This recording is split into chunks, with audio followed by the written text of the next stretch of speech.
Dans le nord-est de New Delhi, voilà ce qu'il reste de ce marché musulman où les échoppes ont été saccagées, incendiées. Le marché a brûlé pendant plus de 2 jours. Ici, tous les habitants ont fui et pour ceux qui ont tout perdu, la reconstruction prendra des mois.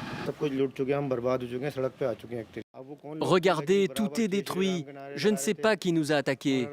Mais ils chantaient des slogans hindous comme « Vive le dieu Ram » et « Vive Shiva ». Je ne les avais jamais vus avant. Ils n'étaient pas du quartier.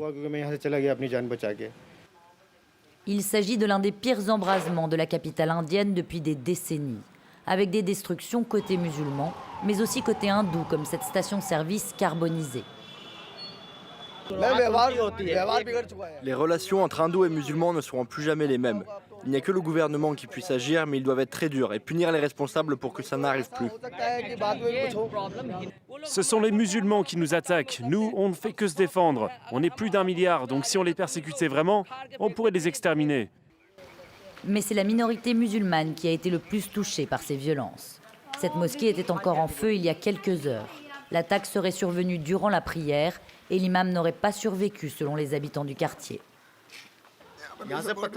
La police est du côté des hindous. Ils nous jettent des pierres et la police fait pareil.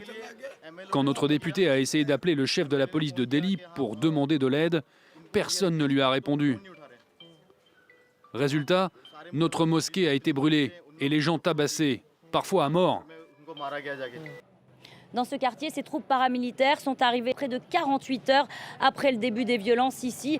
Et d'un côté comme de l'autre, c'est ce que les habitants reprochent aux autorités d'être arrivés beaucoup trop tard. Aujourd'hui, malgré un important déploiement de plusieurs centaines de forces paramilitaires et de policiers, le calme dans le nord-est de la capitale reste précaire.